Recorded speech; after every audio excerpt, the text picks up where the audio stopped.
Thank you, Laska Hirlik. Minister, I just want to raise a few things because of only a short space of time. There's one specific question I'd leave time for you to answer at the end. I think COVID has exposed many gaps in our mental health services. We always knew we had huge amount of gaps, but they've been exposed even more.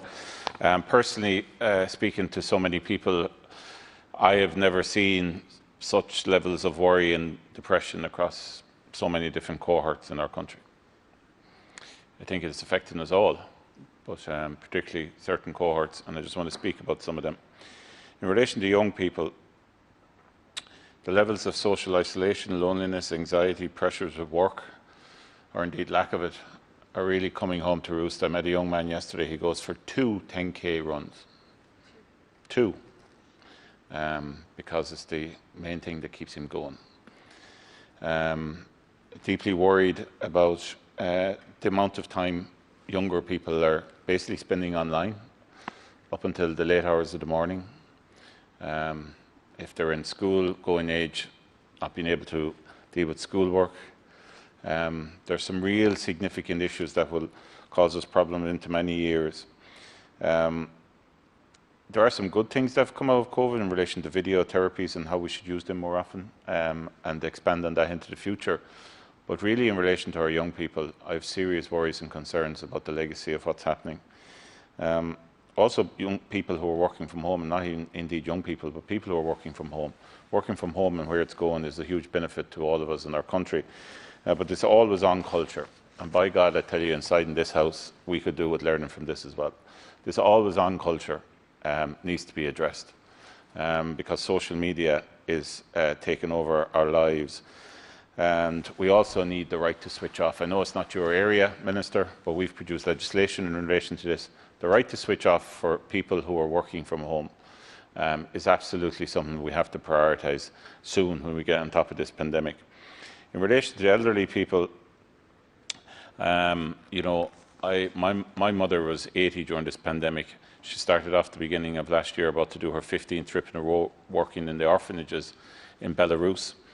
Can I say that the difference between the beginning of last year and the beginning of this year in relation to her life standards and what she can do as somebody who is the most active person in the community I can think of, and the thousands and tens of thousands, hundreds of thousands of people like her, and the impact that's having on elderly people's mental health and well-being is incredibly bad and sad.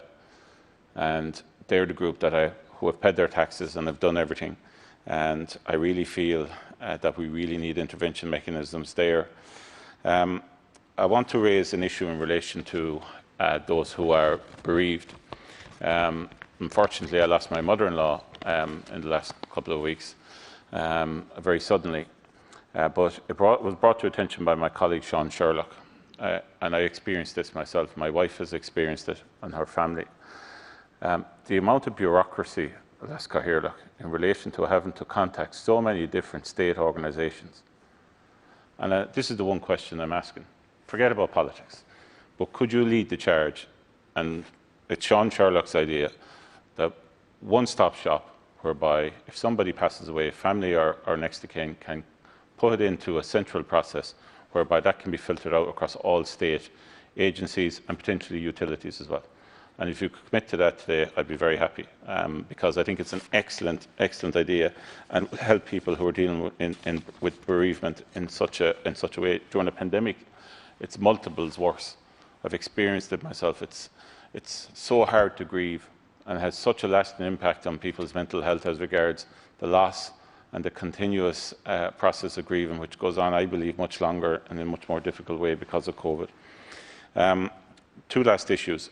My colleague, Owen Barry down in Laois, who works in this area, has raised the issue of eating disorders, and he's seen so much of an increase in eating disorders during the pandemic. And obviously, from a psychiatry diagnosis and length of service requirement afterwards is quite long. So what has been done in relation to that? And finally, just a local issue. I had a lady recently in her a middle-aged lady who has obviously some addiction and psychiatric issues. Not the situation with her family was she kept coming back to the house issues weren't good there. She kept being taken away by the police, put in an ambulance and sent into UHL. In a matter of days, this happened repeatedly because she wasn't being sectioned. I know it's difficult to have people sectioned and all of that, but where there are serious addiction services, we can't have this cat and mouse issue going on whereby people are basically being taken away by Gardaí. They can't put them into cells, or shouldn't.